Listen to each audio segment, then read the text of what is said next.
Selamat pagi adik-adik semuanya. Selamat pagi, Bu.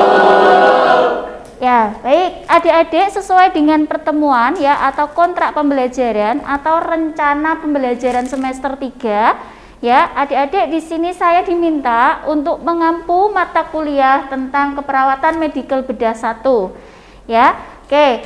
Sebelumnya di rencana pembelajaran semester ini nanti Ibu akan mengajar sebanyak 3 kali pertemuan ya di semester 3 khusus mata kuliah ini. Nah, adik-adik di sini capaian pembelajaran lulusan atau capaian yang harus adik-adik terima saat mengikuti perkuliahan ini ya, mahasiswa mampu ya melakukan asuhan keperawatan ya pada pasien dengan gangguan sistem pernafasan, kardiovaskuler dan hematologi. Jadi ada 3 sistem yang akan adik-adik pelajari dalam mata kuliah ini. Baik, untuk Ibu khususnya di sistem pernafasan ya. Oke, setuju ya?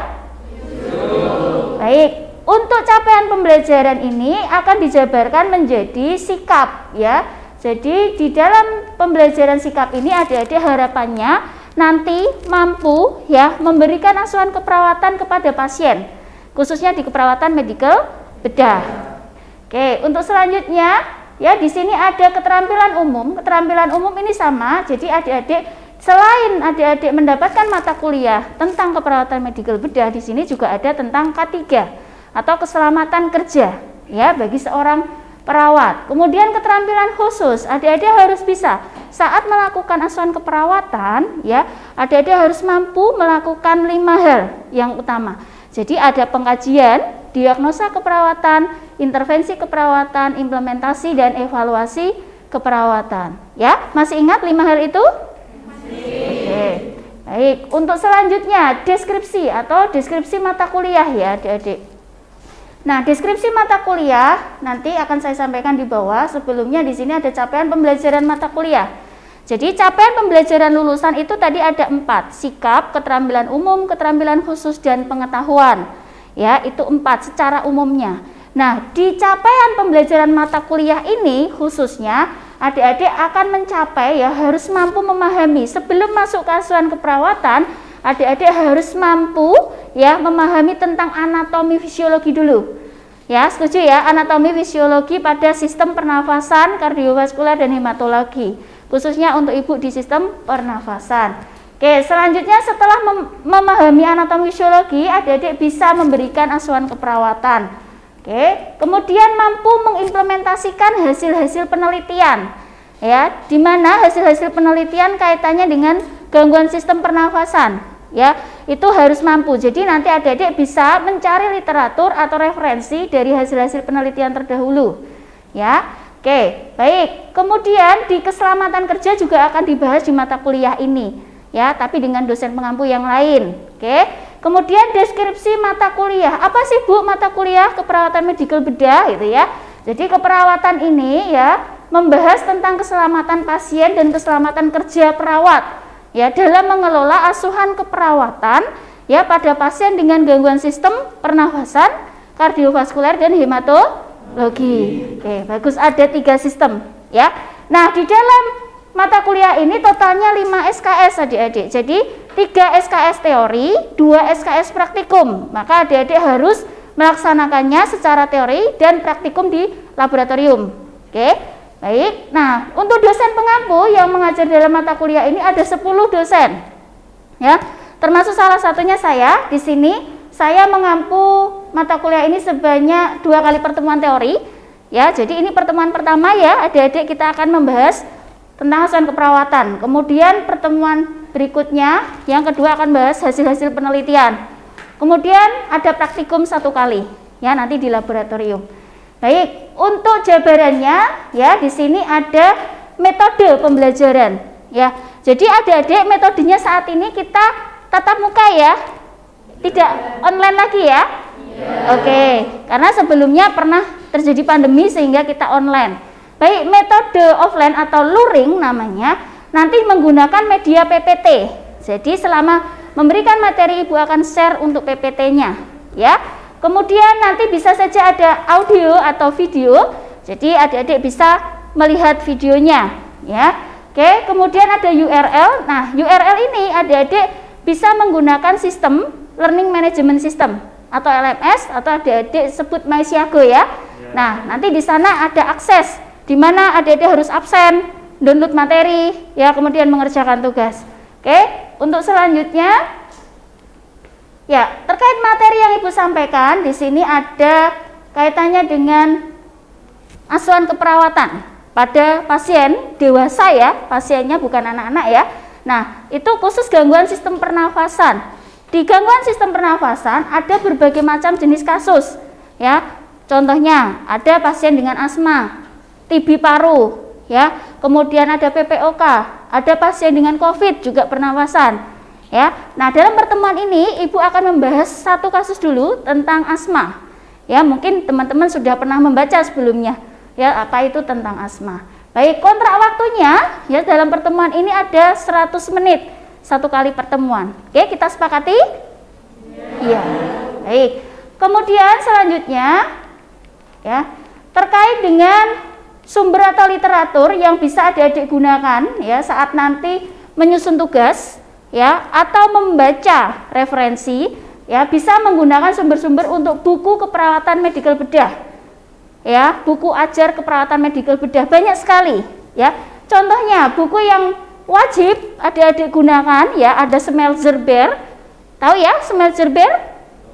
Tahu ya, tentunya harus tahu itu. Kemudian ada Cozier ya. Oke, adik-adik di sini nanti bisa mengikuti panduan ini di RPS ya. Di sini misalnya ada punyanya Cozier, itu buku ajar fundamental keperawatan.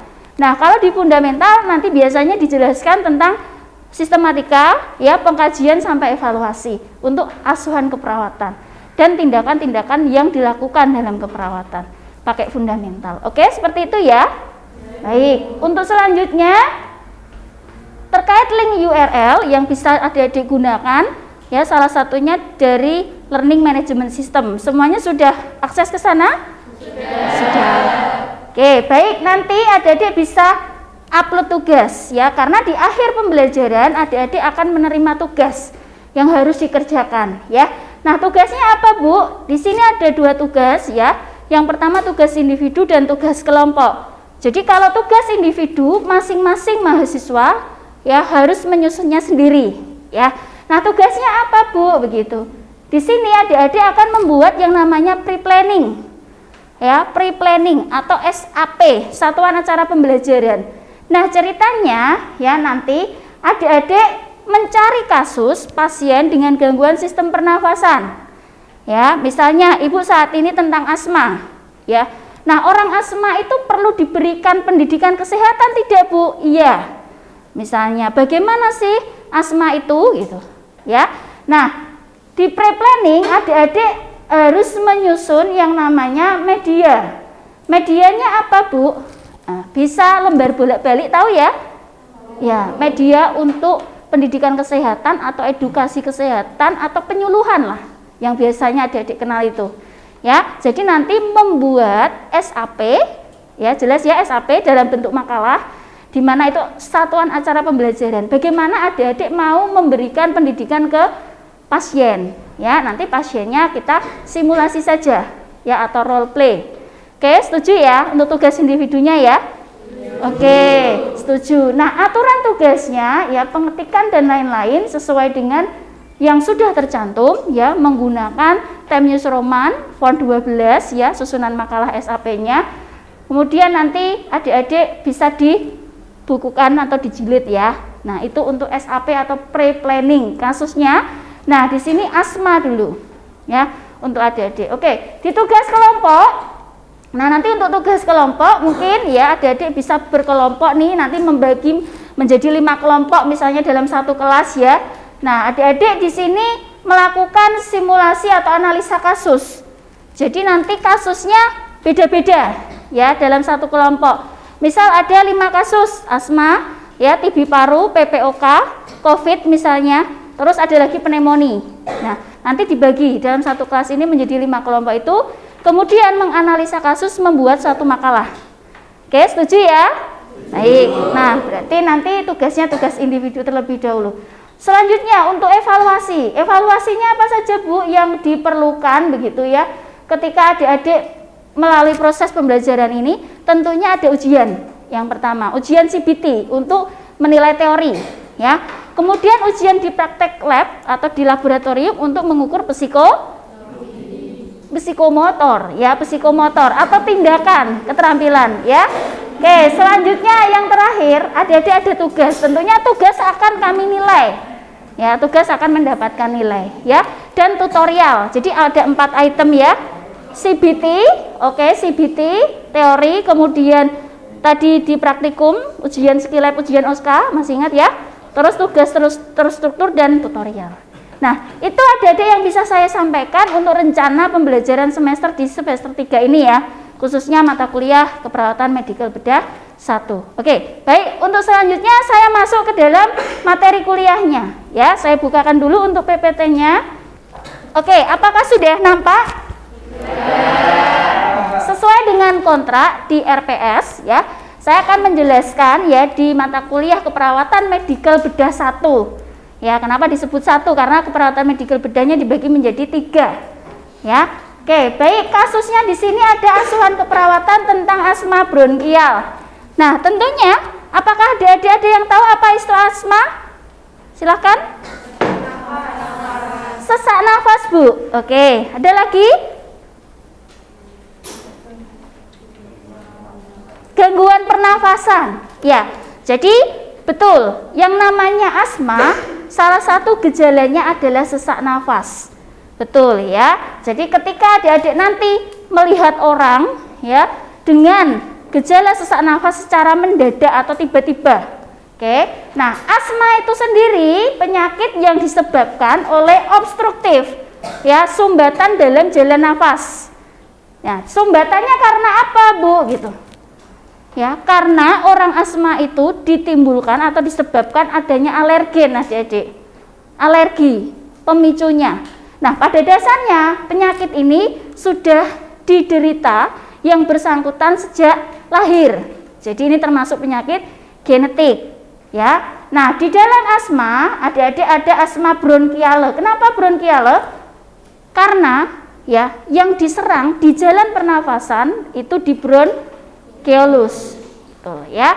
Jadi kalau kita belajar sistem pernafasan, organ-organ yang dilalui atau yang terlibat dalam sistem ini ada hidung, ya, kemudian nanti ada faring-laring, ya, ada trachea, kemudian masuk ke dalam bronkus, cabang lagi bronkiolus, dan terakhir alveolus.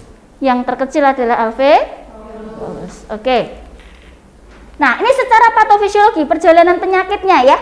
Bagaimana, Bu? Coba bayangkan, di sini ada ya jalan nafas yang normal dan jalan nafas yang terjadi asma. Nah, ibaratnya ini selang, adik-adik, ya, di mana di sini ada sumbatannya, ya, yang di sini menebal, dindingnya menebal sehingga udara yang masuk ke dalamnya akan terhambat.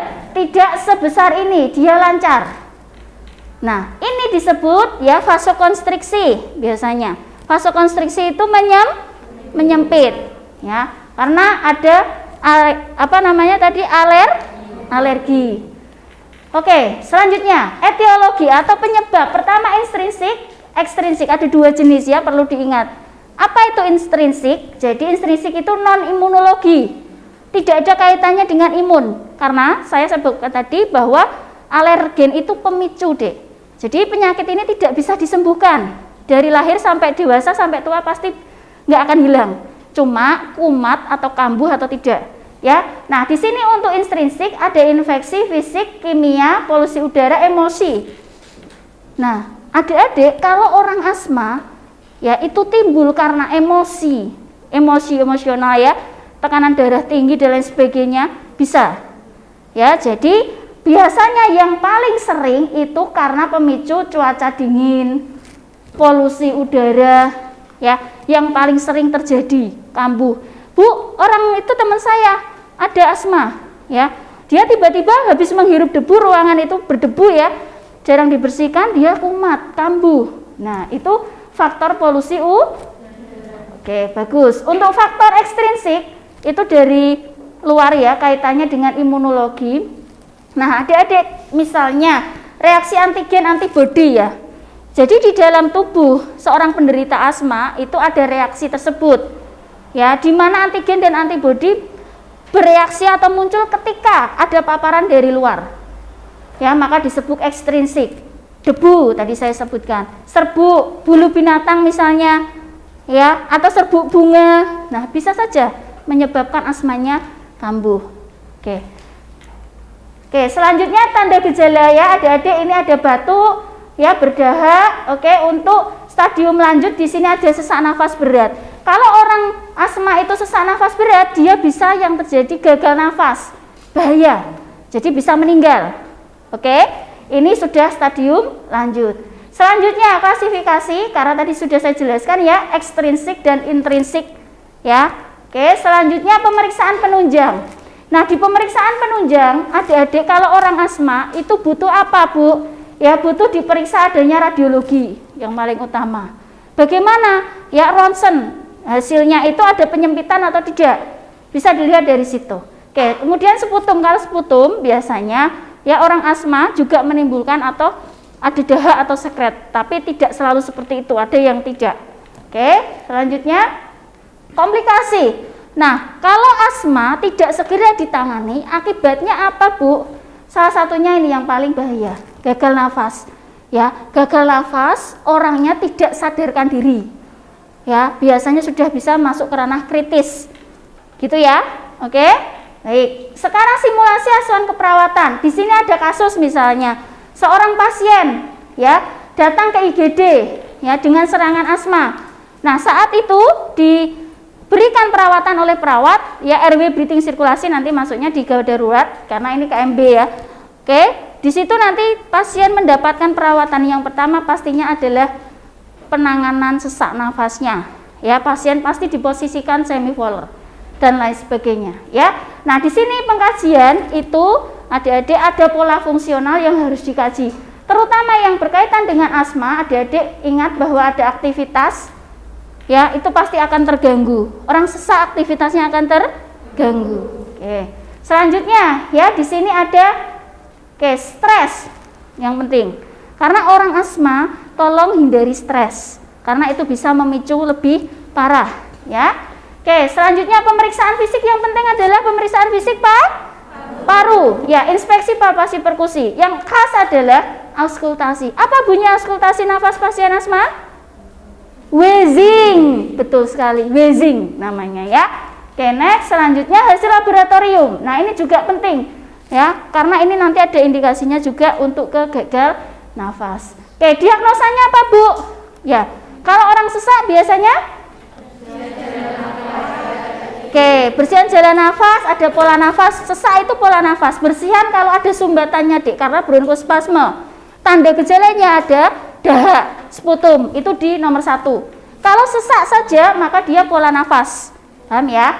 Oke, selanjutnya intervensi. Nah, intervensi yang bisa diberikan adalah sebagai berikut untuk masing-masing diagnosanya. Nah, contohnya di sini ada untuk bersihan jalan nafas misalnya. Karena dia ada dahaknya, ada sekretnya juga. Ya, maka manajemen jalan nafas, lakukan batuk efektif. Nah, ya, kalau ini pola nafas berarti manajemen pola nafas karena sesaknya, maka pasien harus diberi posisi semivolar ya, diberikan kolaborasi pemberian oksigen ya, betul. Oke, baik, sekarang tugas ya. Di dalam tugas ini adik-adik saya sudah sampaikan tadi simulasi ASKEP. Jadi dalam menyusun ASKEP ada 5 poin. Apa yang pertama? Pengkajian. Kedua, diagnosa. 3, intervensi. 4, 5, ya. Baik, silahkan nanti untuk penugasan individu ini adik-adik ya, mencari kasus. Oke, di sini boleh asma yang saya jelaskan, boleh TB paru, boleh kanker paru, PPOK boleh. Nah, nanti disusun ya, adik-adik menyusun pre-planning sesuai kontrak saya tadi ya, membuat SAP atau satuan acara pembelajaran. Maksudnya kalau ada pasien itu mau diedukasi apa yang diberikan. Paham ya? Oke, setting tempat dan lain sebagainya. Kemudian ini ada aturannya ya, harus membuat lembar balik. Yang bagus ya lembar baliknya nanti, karena itu untuk edukasi ke pasien. Oke ya. Nah, adik-adik tugas dikumpulkan maksimal 5 hari. Setelah hari ini saya berikan. Ya. Jadi 5 hari. Nanti saya setting di LMS. Ya, MySiago adik-adik. Nah, kemudian nanti adik-adik di-upload SAP atau pre-planningnya ya. Setuju ya? Oke, baik. Kemudian nanti saya akan memberikan penilaian langsung di dalam sistem. Ya, nanti nilainya langsung bisa adik-adik ketahui. Oke, seperti biasa ya, seperti itu. Oke, baik, untuk tugasnya ini adakah yang ingin ditanyakan? Belum ada ya, jelas semuanya ya?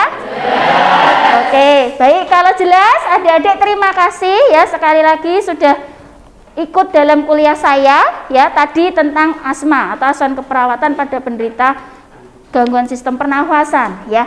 Baik, kalau tidak ada yang ingin ditanyakan silahkan nanti adik-adik berproses untuk menyusun tugas ya. Nanti langsung saya respon di dalam sistem. Oke. Baik, itu saja yang bisa saya sampaikan adik-adik semuanya. Terima kasih sekali lagi sudah bergabung pada kuliah saya. Ya, sampai ketemu lagi di pertemuan berikutnya. Saya akhiri ya. Selamat pagi, akhir kata. Wassalamualaikum warahmatullahi wabarakatuh. Waalaikumsalam.